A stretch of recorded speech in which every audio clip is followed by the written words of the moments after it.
Have you ever asked yourself why it hurts so deeply? Why, even when everything appears fine, there is still that constant weight pressing on your chest? That unsettling sense that something is missing, out of place? Maybe you've tried countless solutions: meditation, advice from friends, pretending to be fine while carrying the ache silently. Yet the suffering lingers like a shadow that never leaves your side. Let me tell you something that perhaps no one has dared to say to you before. Most of your pain does not come from outside circumstances. It arises from within, from the parts of yourself you've refused to acknowledge, from the pieces of you that you've abandoned. CarlJung, one of the greatest minds in psychology, once said, "What you do not make conscious returns to you as fate." And that is precisely what's happening. Life has been trying to show you something, but you refuse to hear. You run, you hide behind distractions, addictions, shallow connections. You tell yourself it will fade away, but it never does it? Because pain cannot be ignored. It demands to be understood. This is not another empty self-help speech. I'm not here to hand you pretty phrases or false hope. I am here to challenge you, to confront you with what you've buried even from yourself. Just give me a few minutes of your attention, that's all. And I will show you not only why you suffer so much, but also how this suffering can finally end. Not through tricks or illusions, but through awareness. Maybe right now you feel you've hit rock bottom. Maybe you're on the verge of collapse, smiling on the outside while screaming within. Or perhaps you simply learned to function with the pain as if it were a natural part of you. Whatever the case, I have a difficult truth to share. Your suffering continues only because you've never had the courage to face its root.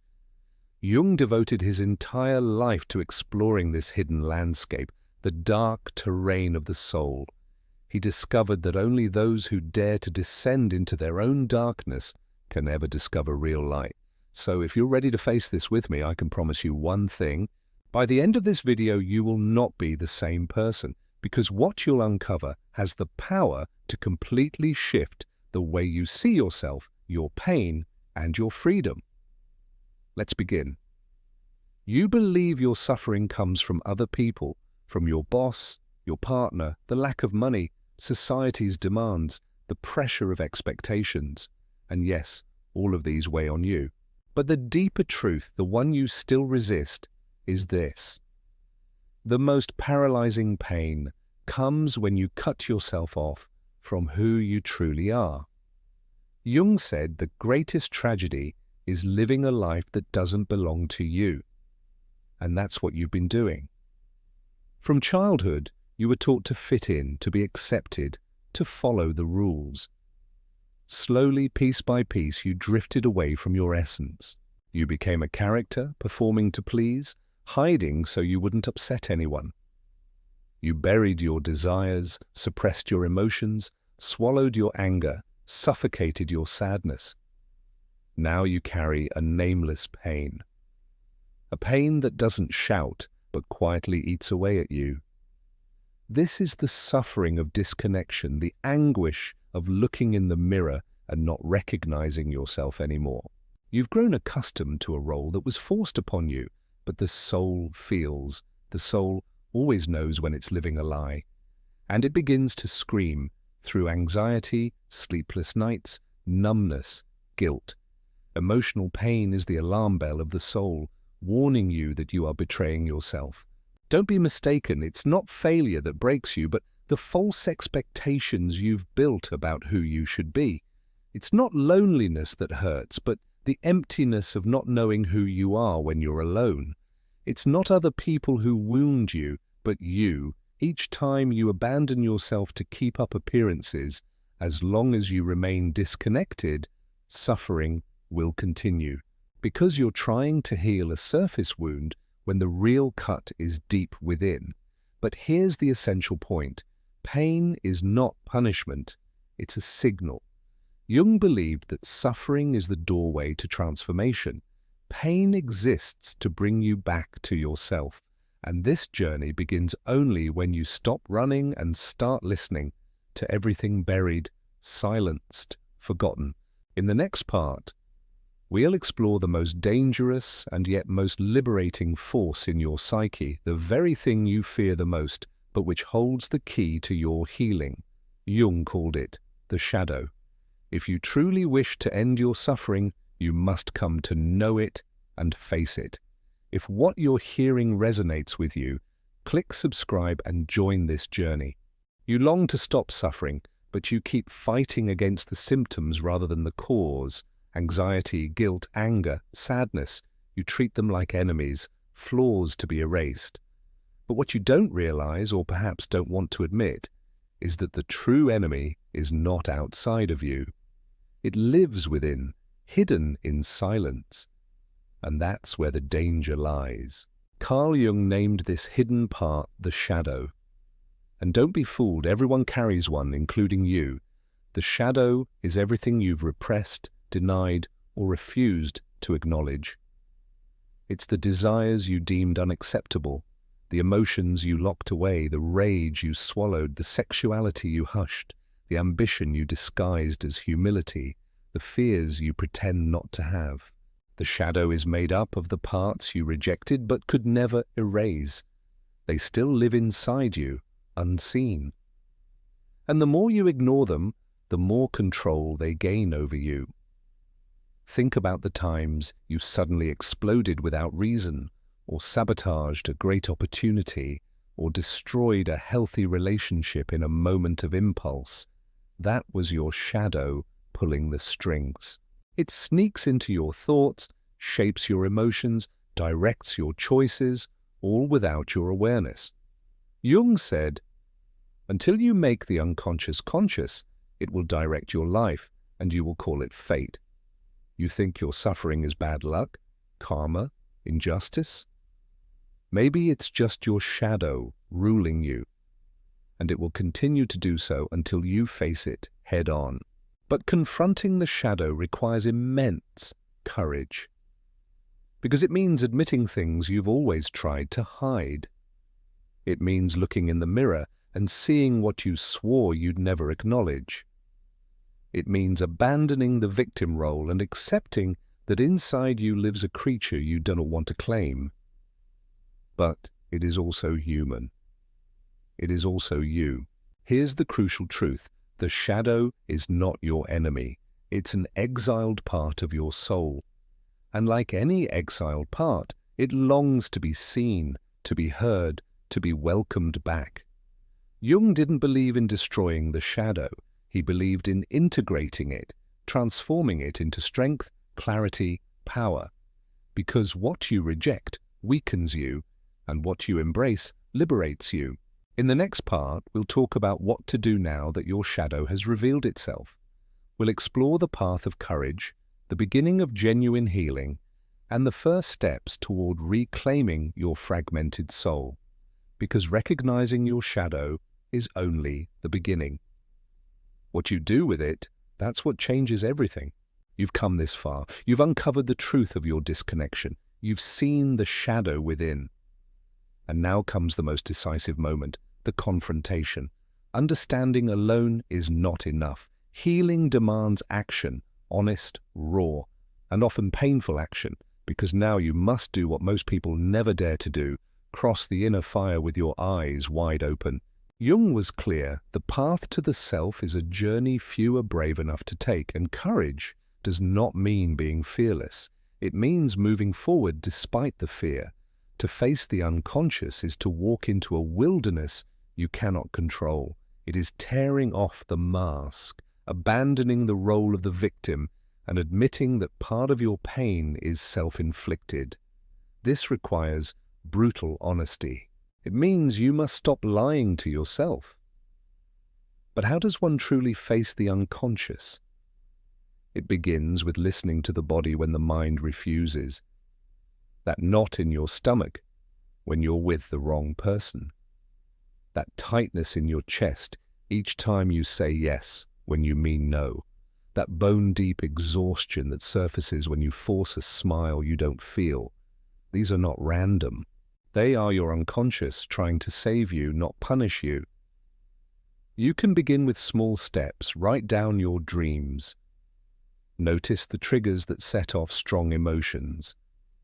Reflect on patterns that have repeated for years. Every time something shakes you, there is a message hidden beneath. The unconscious speaks in symbols, and your task is to listen. Not with judgment, not in haste, but with presence and sincerity. One of the most powerful practices is deep writing. Sit down daily and write as if confessing your darkest truths to yourself. Write the thoughts that shame you, the feelings you fear, the words you've never dared to say aloud. Because once they leave the silence, they lose the power to destroy you. Another essential tool is the therapeutic mirror, whether with a skilled therapist or a guide who can help you interpret the signals of your psyche. Jung said the unconscious is not garbage, but intelligence. It doesn't want to bury you. It wants to heal you, but it demands that you truly listen, with no filters, no excuses. Do you want to stop suffering? Then stop running, because while you flee, suffering will hunt you. But when you turn and face it, something changes. It begins to transform, and you discover something no one told you. The pain you dread is actually a doorway. And that's what we'll explore next. What is the true purpose of pain in your life? Why does it always return, even when things seem stable? And more importantly, how can pain become your greatest ally on the path to freedom? Are you ready to uncover the answer? Most people spend their whole lives trying to escape pain. They take pills, drown themselves in distractions, chase shallow pleasures, collect achievements, post happy photos, anything to avoid feeling. But here's the truth nobody wants to face. The more you try to get rid of pain, the more it will pursue you, because pain is not here to be eliminated. It is here to be heard. CarlJung never saw suffering as a mistake. He saw it as an invitation to transformation. Pain is a signal that something inside you is fractured, something that needs to be acknowledged, cared for, and brought back into alignment. It is the cry of your soul saying, "This cannot continue." Every pain carries a message. Every sorrow is a code waiting for you to decipher. The moment you stop treating pain as an enemy and begin to treat it as a guide, everything shifts. Think of the moments life forced you to change. Did any of them come in comfort? Probably not. Transformation always comes in chaos. Renewal is born through pain. Jung taught that suffering must be lived all the way through. Only then can it be overcome. Pain isn't meant to be avoided. It's meant to be crossed. Let's bring this closer to reality. Imagine someone who spends their whole life pleasing others, always available, always smiling, always saying yes. Slowly, the weight of anxiety grows, fatigue deepens, sadness seeps in. They go from doctor to doctor, take medication, but nothing heals because the body is speaking what the mind refuses to admit. Living against your own truth hurts, and it will keep hurting till you stop lying to yourself. Another example, someone stuck in the same pattern of failed relationships, always choosing emotionally unavailable partners, always feeling abandoned, always ending with the same wound. I'm not enough. This isn't bad luck, it's a mirror. Life is repeating the wound until it's finally healed. Until you face it, suffering will serve as a reminder, a teacher. When you start to see pain as a language, not a punishment, it becomes a compass. It shows the way. And paradoxically, you realize that suffering, when understood, can become the most powerful force of healing, because it forces you to pause, to reflect, to change. This is where responsibility begins. Ignoring pain is ignoring yourself. Running from it is abandoning yourself. But if you have the courage to listen, truly listen with humility and presence, pain can lead you somewhere you may have never imagined, to a place of peace, Not because life is perfect, but because you are finally whole. In the next part, we'll explore this place. What happens when you stop resisting and begin integrating everything you once rejected? True healing isn't the disappearance of pain, it's the transformation of pain into awareness, and that's what awaits you. There comes a moment after so much inner confrontation when something shifts. Not with fireworks, not with sudden revelations, but quietly, like a subtle breeze that changes the whole atmosphere of your soul. It's the moment you stop resisting. For the first time, maybe in your life, you begin to feel whole. But what does it mean to be whole? It means embracing everything you are, even the parts you despise. It means ending the war against your own emotions. It means no longer pretending to be perfect, no longer wearing masks. Wholeness is understanding that your anger, fear, sadness, shame, all the fragments you tried to hide, are valid parts of your existence. And when you accept them instead of rejecting them, something miraculous happens. Suffering begins to dissolve. Jung called this process individuation. Not in the sense of becoming extraordinary or different, but in the sense of becoming yourself. Authentic, unbroken, real. And authenticity doesn't arise from pride. It arises from acceptance. It's not about finding yourself. It's about becoming yourself.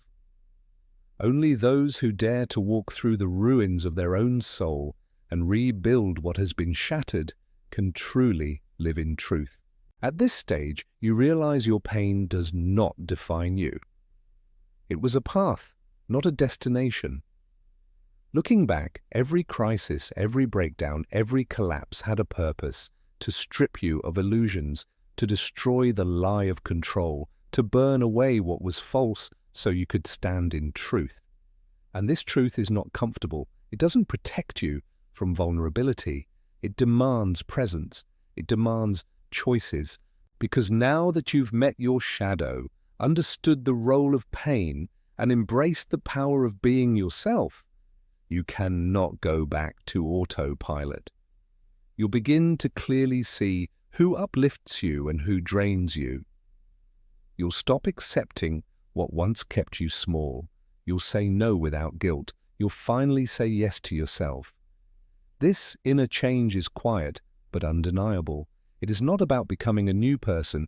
It is about stopping the betrayal of who you've always been. And then you discover something extraordinary. You didn't need to heal to be worthy of love. You only needed to accept yourself. Because the peace you searched for outside was waiting within all along. But be careful. Many people stop here. The pain has lessened, the patterns have shifted, life flows more easily. And then the temptation arises to settle, but Jung taught that individuation is incomplete until it becomes contribution.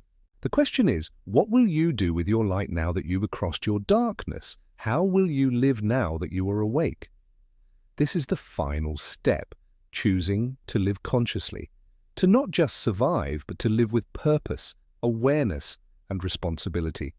Because now that you have awakened, life demands more. You cannot pretend you don't know. You've heard the truths, you've felt their weight, and still you stayed. That already makes you one of the few.